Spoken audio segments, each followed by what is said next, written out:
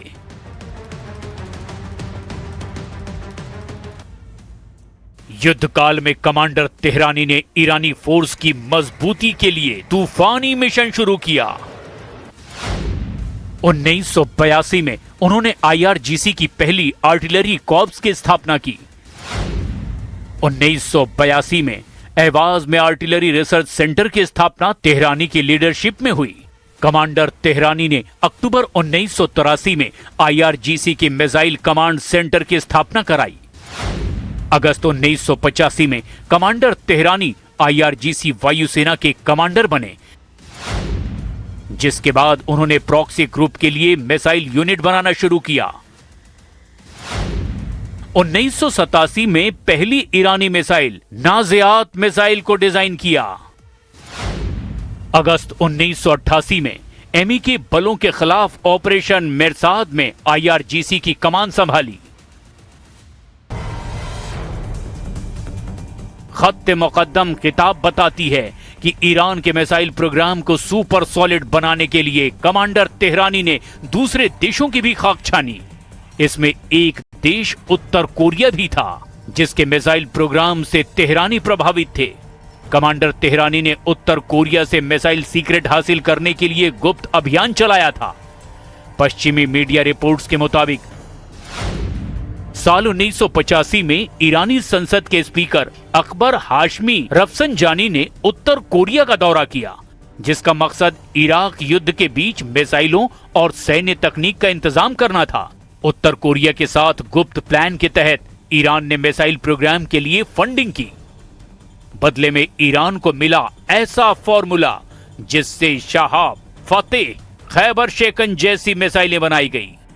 इन मिसाइलों को दुश्मनों से बचाए रखने के लिए मिसाइल सिटी का आइडिया भी उत्तर कोरिया ने ही ईरान को दिया। ये पूरा प्लान कमांडर तेहरानी ने बनाया था। इराक से युद्ध के बीच ही उत्तर कोरिया ने ईरान को मिसाइलों की सप्लाई शुरू कर दी थी। जून 1987 में भी ईरान उत्तर कोरिया की $500 मिलियन हथियार सौदे की रिपोर्ट आई थी। जुलाई 1987 से उत्तर कोरिया के स्कड-B मिसाइलों से ईरान धमाके करने लगा था। कमांडर तेहरानी की बुलेट प्रूफ प्लानिंग ने युद्ध का रुख पलट दिया था। 8 साल चली लंबी लड़ाई खत्म हो गई, लेकिन कमांडर तेहरानी रुके नहीं। उन्होंने ईरान के अंडरवर्ल्ड की बुनियाद रखी, जिसकी काट किसी दुश्मन के पास नहीं, क्योंकि ईरान ने पाताल लोक में ऐसे युद्ध मुख्यालय बना रखे हैं जिनकी तलाश किसी युद्ध से कम नहीं। पहाड़ों में, रेगिस्तान में, बंजर बियाबान में बने ईरान के गुप्त सैन्य अड्डों की ये भूल भुलैया सुप्रीम लीडर मुस्तफा का अंडरवर्ल्ड है।